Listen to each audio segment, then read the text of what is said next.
Good morning, Sue Franks here from Sue Franks Feel to Ride. For those who don't know who I am, I'm a riding coach who offers a slightly different view on how I teach and using your mind a lot more as well as your body. So what we're going to talk about today is consistency. And I've talked about this before. I do live feeds on Facebook and Instagram too. So consistency. Are you consistent? And are you persistently consistent? That's one of my favourites. So we need to be persistently consistent when we train our horses. Like anything in life, if you're going to achieve and you're going to achieve great, we have to do the same thing. Now, if you're doing the same thing over and over, as Albert Einstein said, and you're only getting a different result, that's the definition of stupidity. So we don't want to be that. We don't want to be stupid. But if we understand that what we're doing with our horses and our training technique is correct, we have to also understand something else, that we can be as consistent as we like, but we have to be more consistent than our horse. Right? More consistent than our horse. So what a lot of people will tell me is, my horse is impatient, my horse is this, my horse is that. Let me tell you, your horse is more patient than you are. Your horse is more determined than you are most of the time. What makes a good trainer? What makes a good trainer is a person who has more patience than their horse.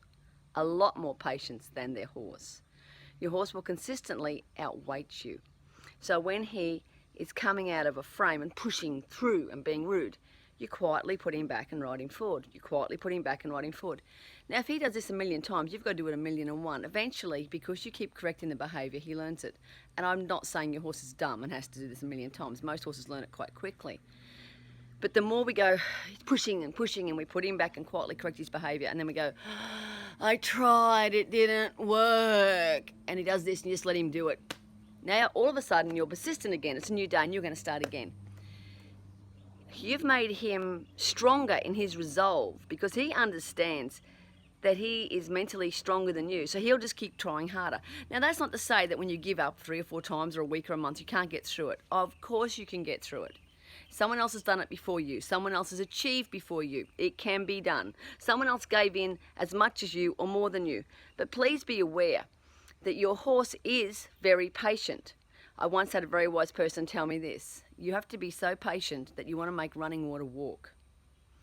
So you must be more consistent than your horse. Now, here's the hard part about that. Not just the being consistent and doing it and doing it and doing it and getting it right. What I find hard and what humans find hard, and you've got to learn to conquer, is don't get upset. Detach emotionally. If you get upset and start getting frustrated, then you get angry. If you're frustrated and angry, how are you going to train that horse? That's going to come across your horse. Then he's going to be more determined and shaking his head or bucking or doing whatever. And when he gets more determined, then it's harder for you. So you need now to have more consistency with a quiet attitude. My favourite catchphrase is, and I don't know who quoted it, but I love it, not my circus, not my monkey. And I actually say that when I'm riding. The horse is being naughty or playing up and I'm just quietly riding through it and asking for what I want. And I'll say to myself, not my circus, not my monkey. Is your horse a drama queen? They all are to a certain extent. So maybe you need to detach yourself from the drama. You're riding it, you just keep asking. And I find that when I detach myself from the drama, I tend to get a better response. I tend to get a better outcome because I'm not upset or stressed. I'm just quietly asking. Therefore, I'm not inclined to start bashing on his face and pulling him around and kicking him for no reason. I'm more inclined to stick with what I know works. I'm more inclined to be consistent, persistently consistent, because I have a quiet mind. I hope this helps you. I hope this quietly, consistently persistence and recognizing the need for patience. Good horse trainers aren't rocket scientists. Good horse trainers have huge amounts of patience and determination. Good horse trainers don't lose their cool. Now, let's put that in perspective. Everyone gets angry. Everyone loses a little bit sometimes. But here's a really sobering thought. You're getting ready for that show and you've lost your temper 2 weeks out. You've undone 10 weeks' work. You heard me. 10 weeks' work. Can you fix that in 2 weeks? Maybe. Probably not. So you need to realise that when your horse is being naughty, not your circus, not your monkey, his emotions, not yours, ride through it. ride through it. Stay patient, stay consistently persistent, and you will be successful in the end.